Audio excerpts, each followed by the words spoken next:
My name's Andrew Copson, Chief Executive of Humanists UK, and it's great to welcome you to our latest In Conversation With event with my friend Linda Woodhead, who will, so there you are. To say her name is to conjure her into being. Linda Woodhead, we're very lucky this evening. Linda specialises in the study of religion and sociology of religion. And for the last 2 years, she's been the FD Maurice Professor at King's College in London, where she's also the head of the Department of Theology and Religious Studies. But before that, and for a long time, she was Distinguished Professor at Lancaster University.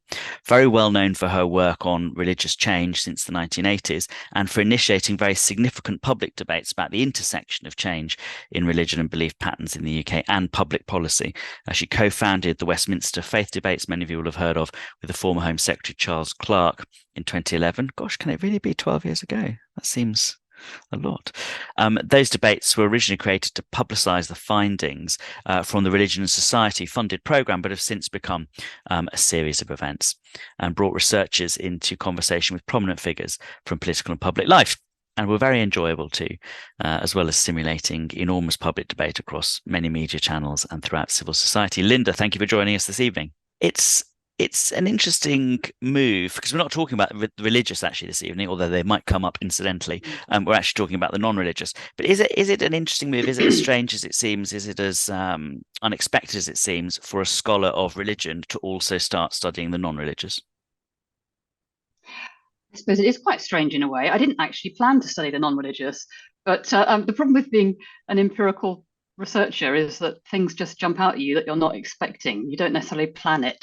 And it was just doing a series of surveys in 2013, 14, 15. And they were quite closely spaced, but each one, you could see this number ticking up. So, as you know, Andrew, no religion or none is just it's just a sort of catch-all category that was created on a religion question because people realized that not everyone wants to tick one of the religions. And so I hadn't really set out to look at it, but it just so happened that it caught my attention and I became quite fascinated in why this was ticking up so significantly to become the majority position in Britain. So that clarifies one of the first questions that I was thinking of asking, which is, when we're talking about those who are not religious, what are we really talking about? Because obviously a huge number of people never practice any religion, and an even larger number probably have no religious beliefs. But you're looking here at the people who identify as not religious or as having no religion. It's a sort of identity, isn't it? It is an identity category because you're being forced to answer a question about what is your religion on the England and Wales census anyway.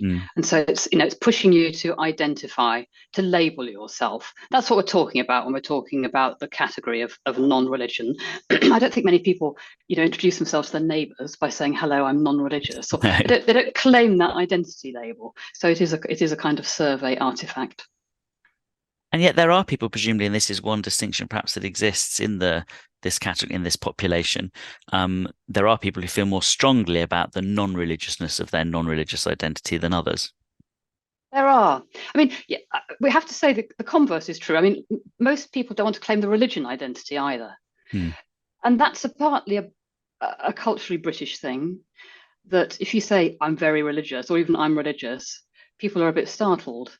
And even people who actually might believe in God or have some practice are unlikely to claim, that's not how they're going to present their identity either.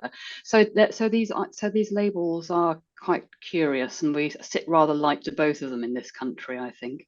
And if people might be more like, there are other labels, of course, like Christian or C of E, or or a denomination, or more specific ones, or within the non-religious category, you might be more happy to identify as atheist or humanist or other subcategories. So it's quite blunt, just the religion or non-religion distinction. What was the what have been some of the most striking findings you've had when studying this non-religious population? I think just the sheer diversity. What is covered by that label is very, very varied.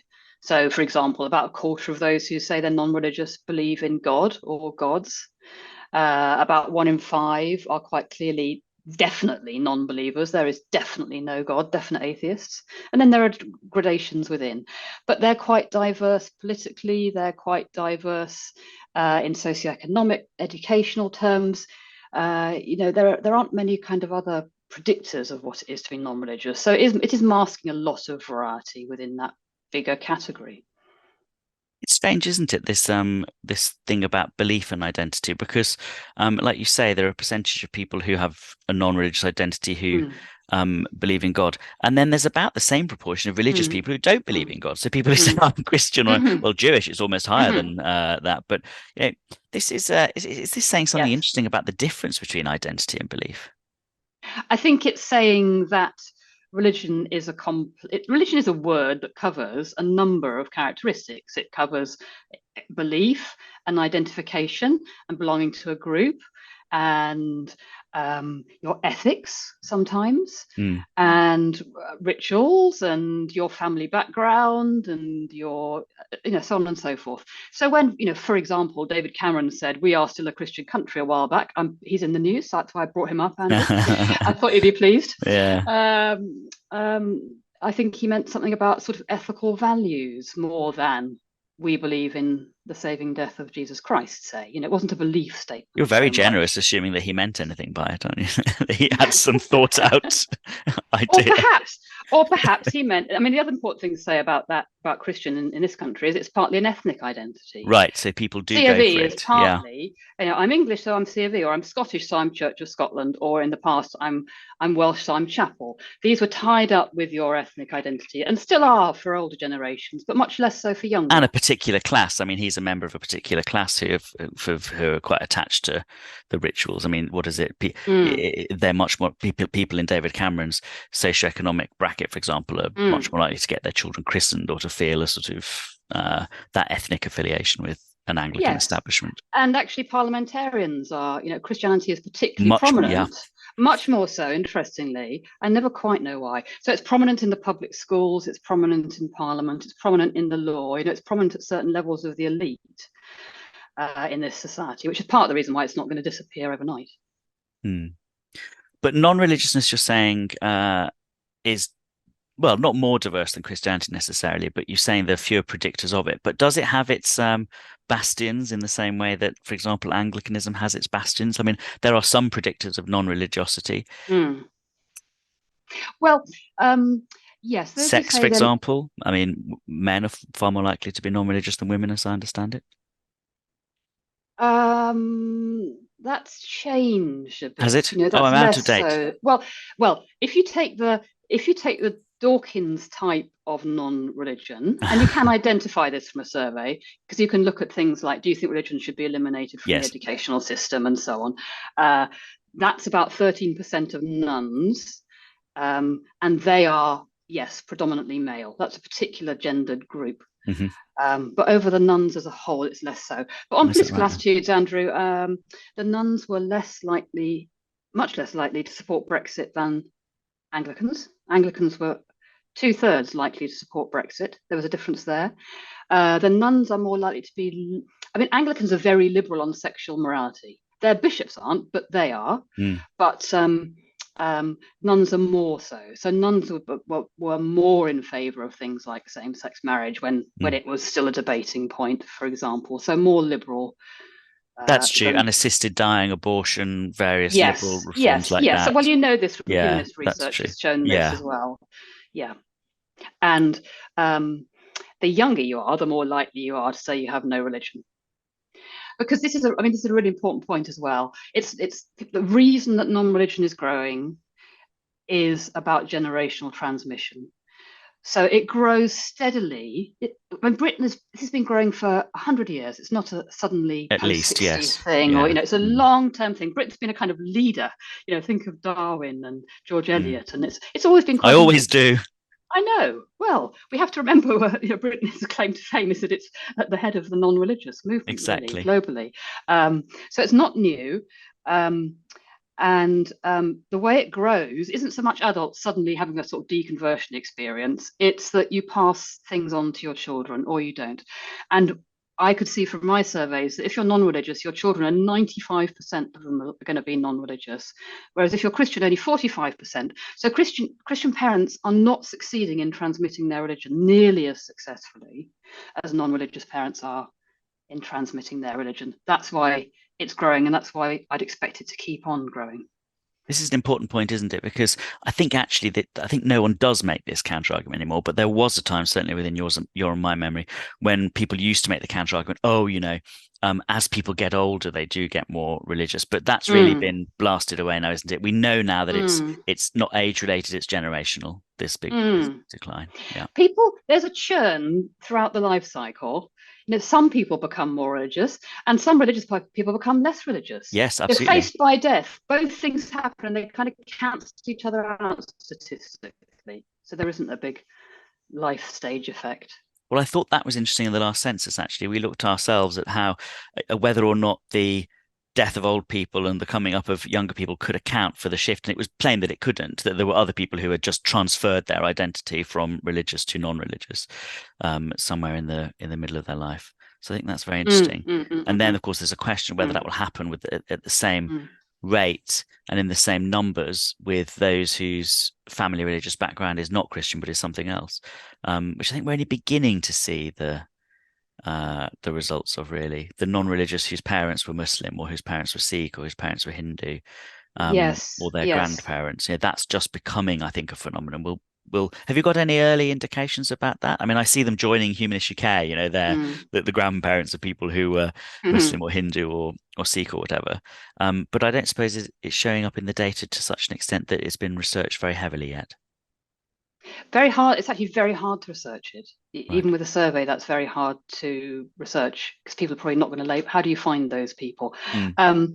If you had a cohort study and you asked them if they were Muslim when they were young, and then you asked them 20 years later, you could do it, but that's not been done. So it's hard to study that change. We know that Islam has been transmitting itself very successfully up till now across the generations in this country. Not in every country. No. But I mean, as a general sort of rule of thumb, sociologists would tell you that it's quite easy to transmit something to the second generation. It gets a bit harder on the third generation, and moving to the fourth generation is very hard. So a lot of organizations or churches or whatever grow very rapidly, and then they keep the second and third generations and then tail off. So what's remarkable is that things like churches have been so successful over so many centuries. That's unusual in institutional terms, to be that successful for that long. I mean, with any institution, not just religion. So in those grounds, you might suspect that it would change. And also, of course, you can argue that being brought up in an increasingly non-religious, wider cultural context, you can argue that both ways. That might reinforce your religious identity, or it might make it harder to, we will just have to wait and see. We'll have to wait and see that. It is interesting that when you mention the history of Britain, especially true of England, I suppose, a moment ago, the fact that we were leading the way in non-religiosity especially in the late 19th century, obviously, but earlier too. I mean, mustn't forget that just in the late 18th and early 19th century is a pretty irreligious time before the Protestant revival and everything else that was going on in the early to mid 19th century.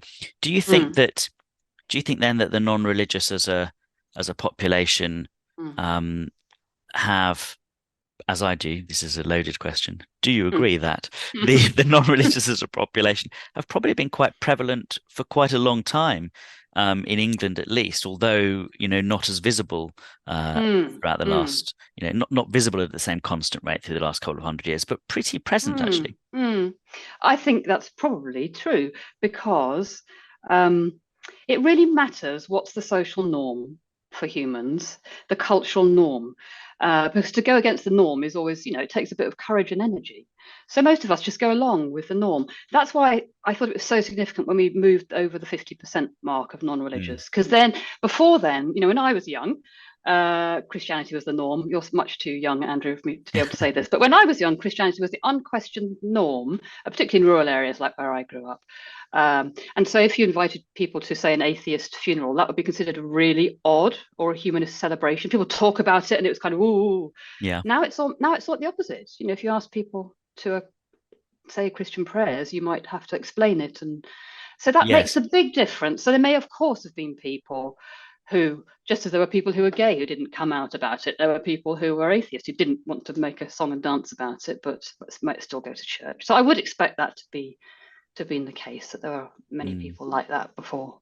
It's hard to see those people often in history, isn't it? I mean, Darwin, and even Darwin didn't make a big song and dance in public. George Eliot did a bit more. There are ways. I mean, John Wolfe, the historian of the First World War, has looked at epitaphs on graves. Yes. And because public rhetoric was all about Christian sacrifice and laying down your life, but that's not what people put in the epitaphs. No. And they're much more varied, and some are quite atheistic, and some are quite angry, and they're not. They don't do what people. Well, it is interesting, isn't it? What historians thought they'd done because they were going on the public thing. Because the First World War wiped out probably what had hitherto been the most secular generation in English history, actually, if you think about it in those terms. And then there was a sort of revival after that. I mean, the early 20th century has a sort of Christian revival, doesn't it? In the same way that the 1950s seemed to, in the same way that it has a conservative revival, obviously, after the First World War as well. I think we often, just because of living memory, we often compare where we are now with the post-war period, and the post-war period was a very unusual period in all sorts of ways, and Christianity had an enormous political importance then, because you had to find a way through, the politicians would say, between communism and fascism.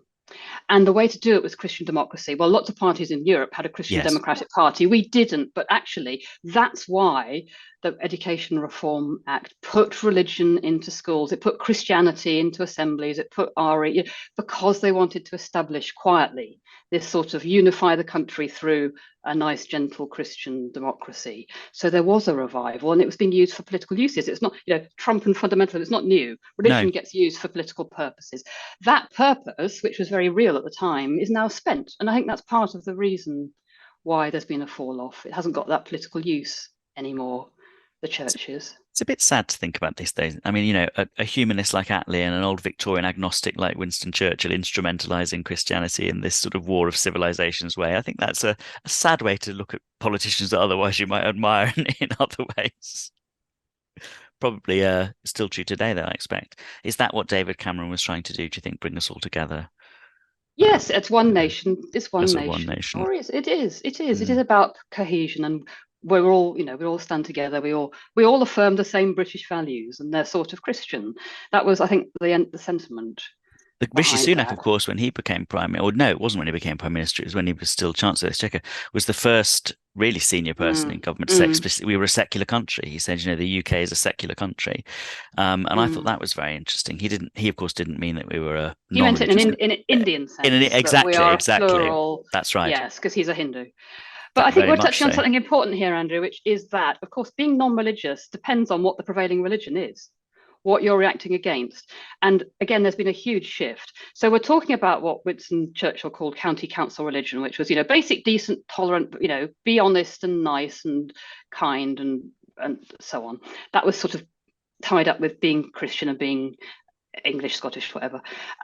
Well, Christianity itself has changed. It's no longer that kind of a beast. Even the Church of England, it's become much more fundamentalist, if you like. It's got caught up in the culture wars, and so it wears a very different face these days. This is much more obvious in the United States, where non-religion grew later, but much faster, and it's very high amongst young Americans. You say it grew later, but it was so enormous in the 19th century. Well, you know how religious and how Christian America was until really quite recently. I always think of that as a backlash, a sort of early 20th century backlash. When you think about when they didn't put God on the coins until 1950s, they didn't put "In God We Trust" there. I always assumed it was the same sort of thing that you're mentioning in Britain, a sort of anti-communist backlash. Or maybe that's just because I'm thinking of Mark Twain and Robert Ingersoll and all the sort of famous 19th century American rationalists and humanists. But I suppose churches have been so important in their social fabric, haven't they? I suppose that's the difference. Yes, very, very important. But anyway, so the decline has come from a much bigger, and much steeper, and young people are increasingly non-religious in the United States. And there has been good research that shows that is a direct reaction to the new Christian right, and since to the turn to the right and to more fundamentalist turn and the decline of liberal Christianity in the United States. It's a reaction against that. Christianity became so politicized on the right. Less so here, that reaction, because it's already more in decline. But I think there is an element of that. I mean, just to give you a concrete example, some people, show up in their Church of England for Christmas and they're horrified to find there's an evangelical vicar making them affirm all sorts of beliefs they don't hold, and then they never go back again. So that's how it would bite somebody here. Or at weddings now. Weddings and christenings. I mean, I have a friend who went to a christening in Gibeah, some nice event, and then the vicar, just a Church of England church, started talking about, sin and how everyone was dreadful, and they were, maybe that's quite mainstream actually, I don't know, but it came on pretty strong, and so they weren't so even in Church of England schools now. I mean, we get a lot of people who are surprised that their children or grandchildren's experience of a Church of England state school now is very, very Christian and religious, whereas their experience of a Church of England church school when they were younger, or their own children were at school if they're the grandparents, was quite milk and water, quite benign. That's happened, and not just Christianity. So I think, talking to Jewish people, for example, they'd have been much more likely to go to the local primary school. Yes, definitely. Now they'll go to a Jewish faith school. Highest proportion ever. The different faiths have, become kind of clearer in their profile and more distinct probably from the non-religious as well at the same time.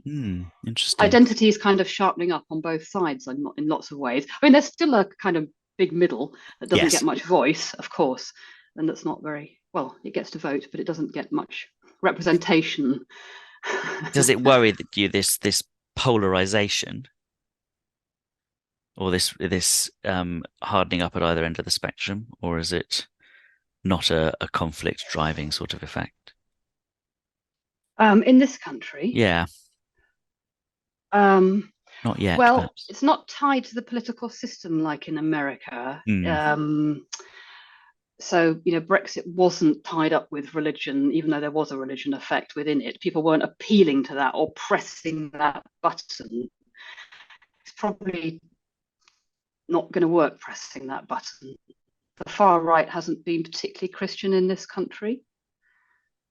So I'm not so worried about that particularly. I don't like polarization because it's very incredibly boring debates and arguments. And it does, doesn't it? We don't like that. I don't enjoy. Yes. All right, some questions. Paula has a question. She's wondering whether people who've consciously decided to leave a religious identity behind are more likely to identify as non-religious. I think that's quite an interesting question, but I don't know if you can answer it, because there are those people, aren't there, there are some people who will say they're they're non-religious on an optional question about religiosity, and then there are some people who will just skip that question but are in fact not religious. So I suppose what Paul is asking is, are the people who are really not religious more likely to be really not religious if they were once religious? If you see what I mean. Yes. And do we know? Well, you have to, obviously, this is just an obvious point, you have to have some memory, of quite vivid memory of religion in order to be non-religious. Otherwise, why bother? Why bother calling yourself that, you mean? Why bother identifying? Yes. I wouldn't call myself a non-Shinto. No. So that's just not my thing. It's not in the culture. But so for quite a few people, that was their parents. They observed in their parents. I've often come across this in interviews, particularly a generation ago, of daughters observing that their mothers had been oppressed by religion and they becoming very non-religious in reaction.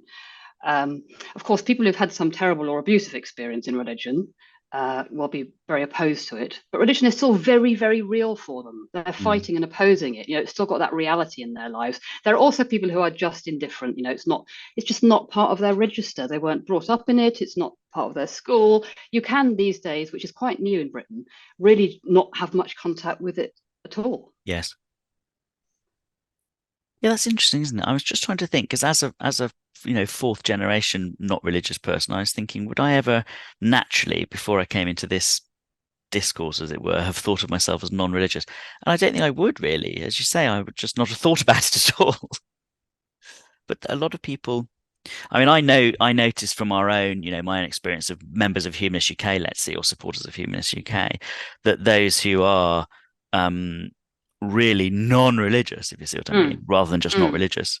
Those who are really non-religious, obviously, are the people who've had some sort of experience of religious negative experience. Very negative experience of it. Often Catholics.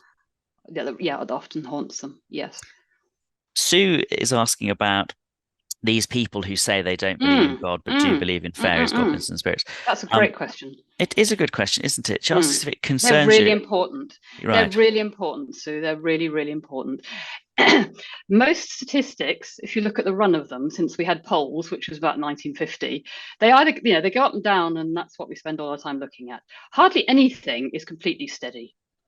But things like belief in fortune, visitor fortune telling, horoscopes, absolutely steady. A quarter of the population. It's really remarkable. It's one of the most striking things. And I think it's always been the case. It would have been the case in 2000 BC. It would have been the case in 1500. It's the case today. And it's so stigmatized, both because scientifically minded people don't like it and religious people don't like it, that these everyday practices where you go to the psychic or the seer or the fortune teller or the tarot reader, or you experience fairies, they just get ridiculed and dismissed. But they're probably more important than religion, to be honest, in people's lives, because they're a practical expression of engaging with something spooky, something higher, something a bit different, and they just persist. They don't decline. And I think really it's worth saying they straddle the category of religious and non-religious as well, of course, interestingly. People who believe in these things. Sue's question implies that that's a subsection of the non-religious, but of course it's not. It's that category in a Venn diagram would overlap with both. There'd be people who overlap with the religious and the non-religious. And because people can, I did quite a lot of work with why students are so interested in astrology, and they all said, well, it's not religious.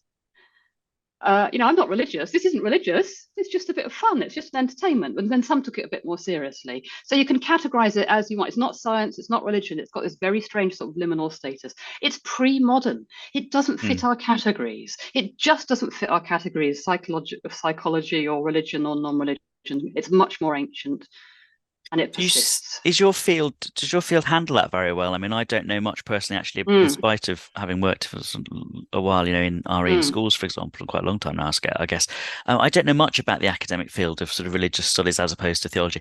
Does it incorporate well the study of those sorts of phenomena? No, I thought that's what you were going to say. Not at all, Andrew. I have started to study it because it's just like the nuns jumping out of the survey. This steady, consistent thing is fascinating. So I have started doing research on this and visiting fortune tellers and going to their training colleges, and it's a fascinating world.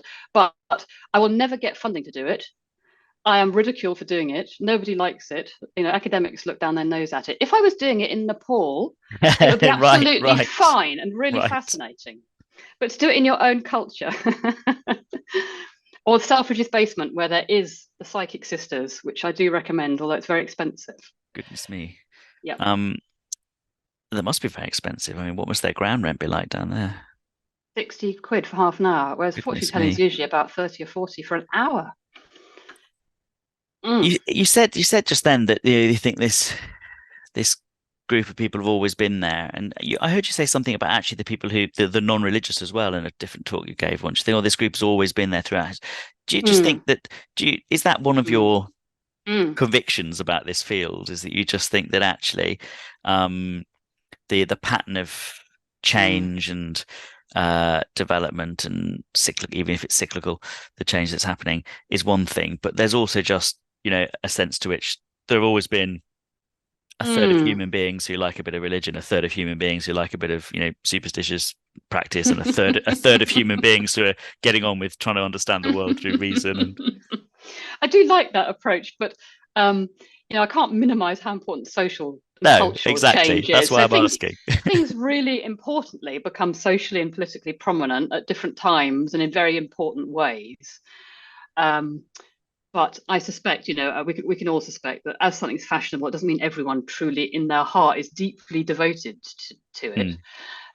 So there is a difference between your social persona and your more private persona, which is interesting. And some things are truly hidden because they're stigmatized and we don't talk about them until you're given an entree to talk about them, like the things that Sue was raising. Sue's replied that it annoys her that people believe in spooky things rather than just believe or don't believe, but it doesn't seem to worry you. Well, it wouldn't worry you, I suppose, Linda, because you're just, in fact, it doesn't. It's the opposite of worrying you because it gives you something to study. You don't have It's an fascinating, objection to why it. and what are people, why is it so important to people? What are they That's getting right. out of it? Yes. Um, Someone asked if there any significant difference in the number of the non-religious in the different four nations of the UK. Hang on, Um, Andrew. I just want to go back to Sue oh, because Sue. I think I understand Sue's irritation. We do want everyone to be neatly categorizable, but humans just aren't. So we just are a mess, and we believe one thing on one day, and part of us believes something, and part of us believe people are not consistent often in their beliefs and their practices and so on. That's probably a good thing. If we Is were it? ideologically clear all the way down, I think Well, that might there be a are bit other scary. opinions are available on that, Linda. I mean, a lot of people would say that to live a sort of well-integrated life, your beliefs should, to some extent, be consistent, and you could do when you're doing your mental spring cleaning, to strive for coherence is something to strive for, even if we don't always completely achieve it. I You don't think believe that? I do believe, of course, I believe that. I'm an academic. I'm always striving for coherence, but I think you have to sometimes realize that some things just do not cohere, and yet you have a conviction about both of them. I'm thinking about values, for example. I'm a value Values. pluralist. Yeah. I'm a pluralist, really. I think you can hold incompatible things in tension with each other. I mean, Values we're may getting into a be, very but abstract. beliefs, Which kind of beliefs? beliefs about what is, how things are in reality. I mean, well, I mean, plainly people do Most hold different sorts of people would say, well, we don't know, do we? And so it's yeah, quite most people would say reasonable that. to hold certain options open and be open to the evidence. What do you think of Steven Pinker's typology of two different types of belief? He says that, we've got, everyone's got reality beliefs and mythical beliefs, and their reality beliefs are the things that really actually matter to them. The kettle's going to boil for this reason, or if this goes wrong, I can fix it this way, and things that actually are consequential in their lives. And then he says, on the other hand, people have got sort of mythical beliefs that relate to things that happen far away or long ago, or in the corridors of power that you're never going to enter, and they don't mind so much about truth and coherence in those sorts of beliefs. That I think that might be true of people's two different types of beliefs. But he then goes on to argue that actually we should try and move as many of our beliefs into the reality category as possible, because having mythical beliefs is a substitute for finding out the truth or investigating something. But you wouldn't have much truck with that, would you? No, because I mean, of course, some things are more real to us than other, but they're actualized at different points in your life. It's not kind of consistent set throughout your life. So, for example, people often say, "Oh, the fact that when there's some crisis or disaster, or you're in a stateless, terrible situation, people turn to religion." It is somehow a disproof of religion. I always think the opposite. If it really Hmm. matters when the cards are on the table, then that's actually isn't that show that it's important to people? So I read. Go on. what's real to you is kind of pushed out by circumstances as you face them, and that changes. I think we don't always know what's our reality beliefs until we're really forced to it. For people who are religious, I'm actually religious. It's apt. I don't know how people can survive without some sort of belief in some kind of power that's bigger than I am. And you're a But member of the Church of England, so I mean, so what's real is very different for different people. okay. Now then, so many questions now, probably stimulated by your coming out as religious, perhaps. John would like to know if whether using a term like non-religious or a-religious with that negative connotation, it is well, it's a negative word, isn't it? Whether it has a negative feeling or not. Yeah. Why not use positive terms like rationalist or Yes. humanist? Yes. Obviously, I think that's my shtick, really. But Yeah. what do you think about that as well? I think that's a very good point, and I always try to ask the question on a survey as not. I don't like to ask it about for exactly the reason. Yeah, it's too negative. So I say, would you describe your beliefs and values in these various ways? The Yeah. problem is you have to do it in very vague ways because rationalist or atheist or humanist, none of it captures the whole non-religious Mm, population. mm. But it's true, we need better ways of framing the question now. I think it's context dependent as well, isn't it? I mean, I remember going to some symposium about the development of the new end of life questionnaire that Hospice UK, I think, were pioneering, where it used to be like, what's your religion, so they could get a mass done, or a rabbi in or something. And they changed the whole thing comprehensively, so that the questions were instead of like, when have you been happiest in your life? What's given you the greatest sense of joy or whatever? And then it really opened up people's, Mm. Mm. they said, oh, when I was doing this, that, the other. So instead of bringing a priest in, they brought daffodils in or something, because there's one woman said that she'd been happiest when she was walking on her honeymoon with the daffodils. And that context was right for then. But I suppose it depends what you want to find out. It depends why you're asking at different times, right? That particular question. Yes. Mm-hmm. Okay, is there any significant difference in the number of non-religious people in the 4 countries of the UK? Asks the anonymous attendee. I think, I mean, we could answer this, of course, by reference to the census, or we could answer it. I mean, I think Scotland is now. Oh no, Wales, of course. Wales is the least religious, or Wales is the most non-religious part of the UK in census terms. Scotland second, I suppose. But they're not very big differences. They're not surprisingly, very big surprisingly, given what different religious histories that they have. Northern Ireland is the only big difference. Yeah, and there it's the instruments to measure things aren't quite so developed. I mean, there's a lot of surveys in Northern Ireland that still ask you, are you Catholic, Protestant, or other? We see that still in some official surveys, bizarrely. So yes, you have all the Muslims and the non-religious. Exactly. Yeah. I think the variations, if I'm correct, and you'll correct me if I'm not, I think the variations are more significant between regional and urban and suburban areas. So, for example, we know that Norfolk is very non-religious. And I think the difference between Norfolk and the rest of England is probably greater than the difference in England and Wales, or I don't know why that. There was a theory once that it was the areas of the country where non-conformism had been more popular in the 20th century, because that had an even shorter half-life than Catholicism and Anglicanism, as you were saying earlier. The generational stickiness of non-conformist Christianity was even less than the establishment churches. Yes. But the London is more religious. London's the most religious place, isn't it? I think. Yes, but it is worth pointing out, though, that the difference cross-nationally is enormous. So Denmark and Sweden are much more religious, much more Christian affirming in their identity than the UK, even though they've got incredibly similar Protestant histories. Eastern Germany is more non-religious than we are.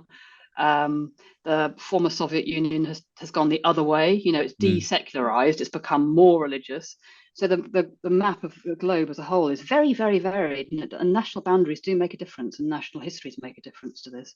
There isn't one story here. And quite long histories as well. I mean, the parts of the former Eastern Bloc that haven't desecularized are the parts that were already secularizing, like where am I thinking of?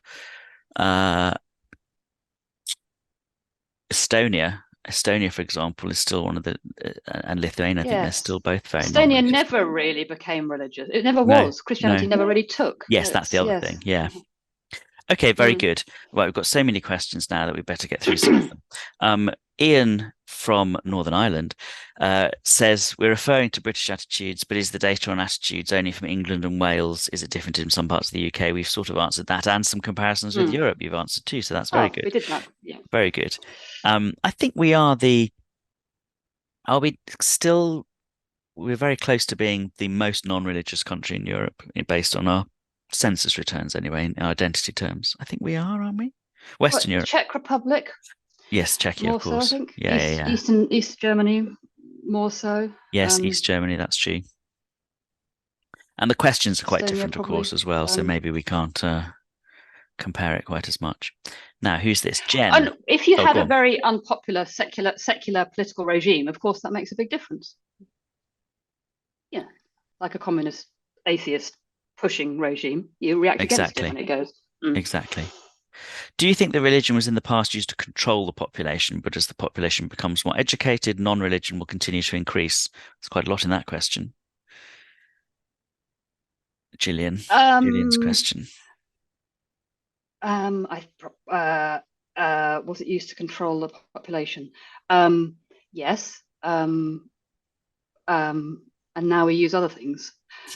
there's always some ideology that's used to control the population. We have values now. We have fundamental British values, and you're always going to have something that the state and society use to, is it control? To they would say to create social cohesion and avoid the splitting up of society. What was the rest of the question? I can't see that one. It's about the population populations becoming more highly educated and the correlation of that with the increase of no religion. I mean, empirically, that's true kind of depends on in many countries. Well, but there's also a very close correlation between Christianity and levels of education. I mean, education, the history of education, and yes. So it's a very complex issue, that one. So there's no straightforward correlation. No, as you become more educated, you don't necessarily get less religious. No.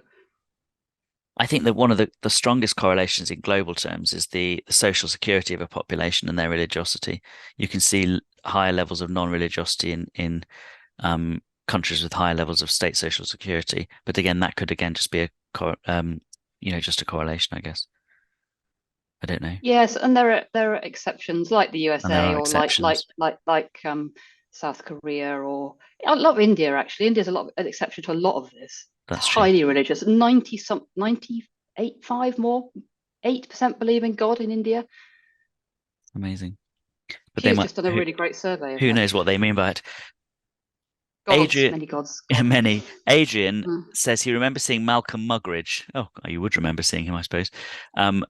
Explaining why he'd become a Christian from an atheist, apparently, in the first instance. And mainly it seemed to be a matter of joining a community rather than having a belief. Is that a continuing trend? Being part of a community is certainly a very attractive aspect of some religions. Of course, some religions don't have community at all. It's a much more occasional thing. Again, a bit like Hinduism. I had a PhD student who went around the northwest of England and talked to older ladies. She was an older lady herself, about why they go to church. And the top two reasons were community. Two different sorts of community. One was they loved the actual church community, the people who went to church, and the other was they loved the local community, and the church seemed to them to be part of their sort of local duty. And then belief in God and religious reasons came lower down. So that was a very important part of church going, also in the United States, more in the past. And of course, there are different sorts of ways of having community now, but people often, kind of mourn the decline of community and see the decline of pubs and churches as part of that. I'm not sure if that's true. Richard Norman would like you to say a bit more about the range of beliefs and values amongst the non-religious, particularly those who wouldn't be described as humanist. Have you got some ready-made categories that you can tell us about the range of beliefs and values amongst the non-religious, especially, as it were, the non-humanist ones? They're so varied. I mean, it's just, the only obvious thing to say is they don't believe that you consult with an external authority rather than your own individual conscience over things. So they have, which a lot of religious people don't believe either, to be fair. But they're so varied, the range of beliefs and values amongst the non-religious. The non-religious are a very mixed church. Sorry. All right. How concerned, this is from James, who's a teacher, how concerned should we be that in the absence of a shared ideology, generational ideology, like Christianity might once have been, cynical news pushing algorithms capture the minds of a generation looking for some sort of ideological underpinning to a confused worldview? And he's been concerned by the popularity of misogynistic influencers like Andrew Tate amongst the boys that he's teaching. Is that a consequence of this lack of a shared generational ideology? I've always been skeptical that Christianity was the shared generational ideology that people often claim it was anyway. But in your opinion, what's the answer to James's question? I think James is onto something, isn't he? That certain what we'd have seen as really outlying marginal beliefs now. We talked about the importance of a norm, Andrew, but the norm is within those who are looking at Andrew Tate stuff. That is the norm. There are so many people within your social media group. There are lots and lots and lots of norms now, and that does create a different position where some a kind of majority view would have made those things look marginal, and now it doesn't. And that you can play that both ways. You can say, well, that leads to wonderful intellectual variety and freedom. It does, but it also leads to Andrew Tate and conspiracy theories and so on. But does it do Whether so there's a any kind more of so creeping than? back, well, there was a sort of optimism about how opening up everything and all knowledge and having no authoritative commentators anymore would be very, very exciting and free democracy. That, of course, is not true. It frees all sorts of horrible things to become very visible and get kind of too much recognition as well. I think there's a kind of creeping back of some sort of desire for more sort of curated, we use that word now, don't we? Curated Yes. news, or an authoritative voice, or the BBC is now playing on the fact that it can do that. So yeah, maybe there'll be a reaction against it. I'm not sure, as Andrew says, whether Christianity did ever provide that one cohering ideology, really. It was very split, even between free church and mainstream in the UK, for example. Robert asks since it really is no longer necessary to be religious in the UK as far as your social position is concerned, to what extent do you think that religion had until now been for mainly social cohesion reasons, which someone like Robin Dunbar has suggested, obviously, whether you really believe or not?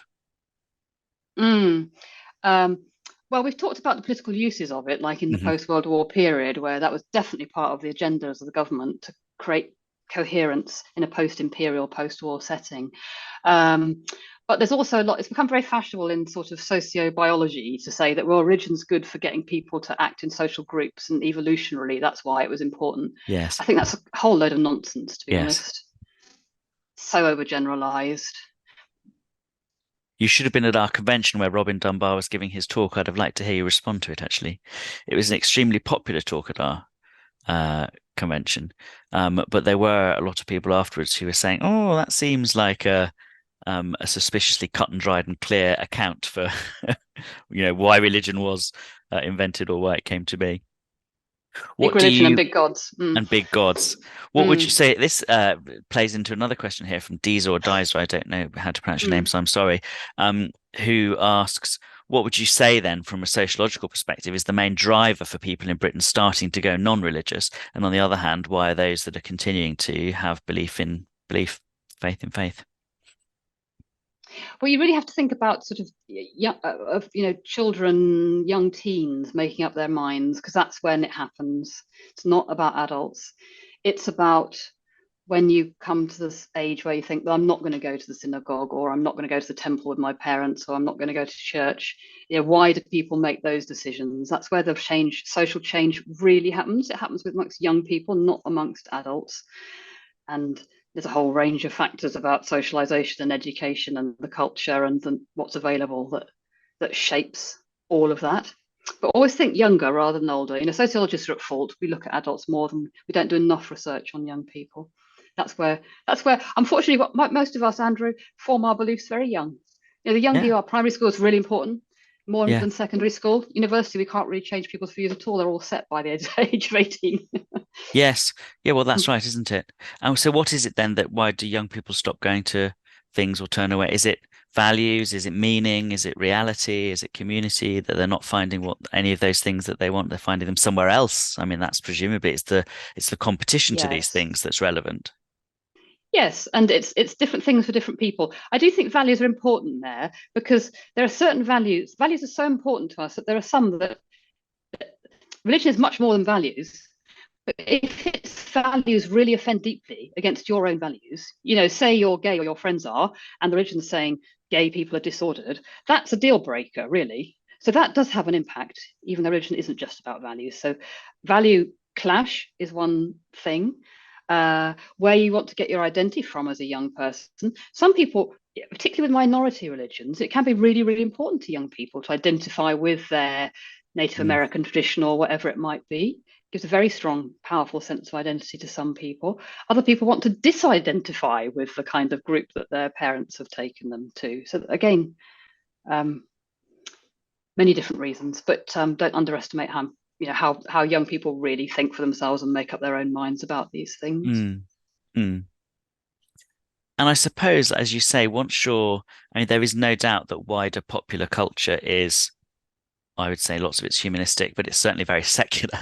I mean, if you think about what you might watch on the television or, the books you might read or, like you say, the values that might be in the zeitgeist, they're not very Christian, are they? And then, well, you see, this goes back to Sue in a way.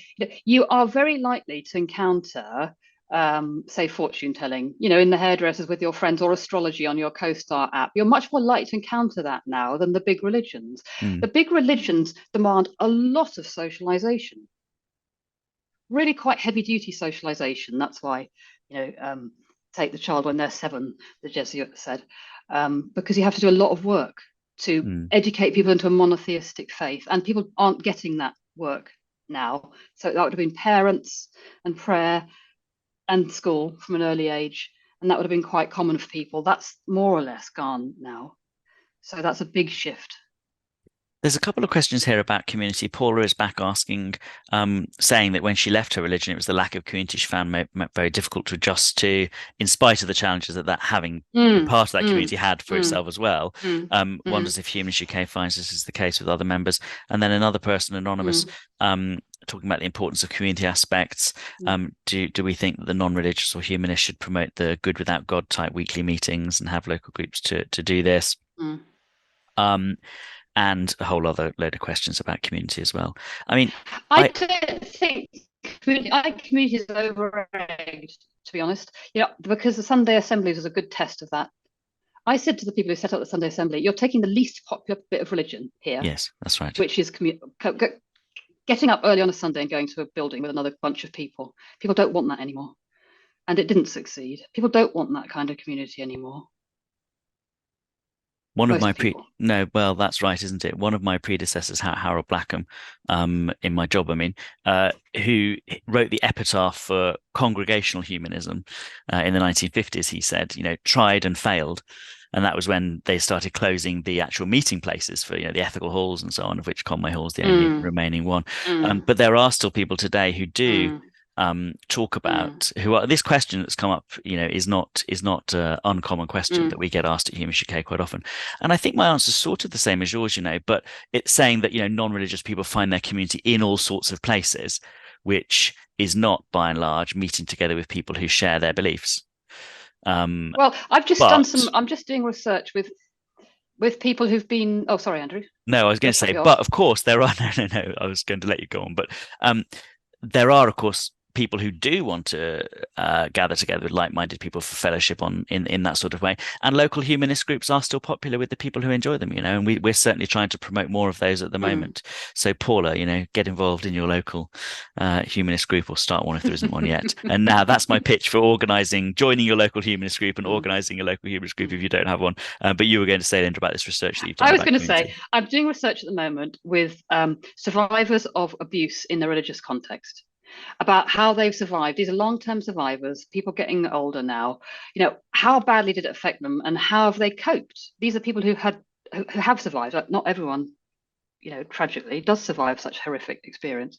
But one of the things that's really struck me is that they all say something about how important it is, because you lose trust in other people if you've been abused and then re-abused by an institution that didn't take you seriously. You lose trust. And they all say that part of survival is rebuilding your trust in other human beings. But I've been struck by how various the way that is. So for some it does mean finding a close-knit community like a church. Some say I love institutions where I feel safe. I love it in my workplace or in my university, or institutions are more important than we think for people. Some find it in just one or two really close friends that they can really test and trust. So I think we find sociality in a whole range of things, and that just reminded me of that fact. You can find it in lots of different places. I noticed that in our program for people who are leaving very high control religions, like, ultra-Orthodox Judaism or very strict forms of Islam or Plymouth Brethren or Jehovah's Witnesses or whatever, is that some of them are very keen to, join something new and belong and so on.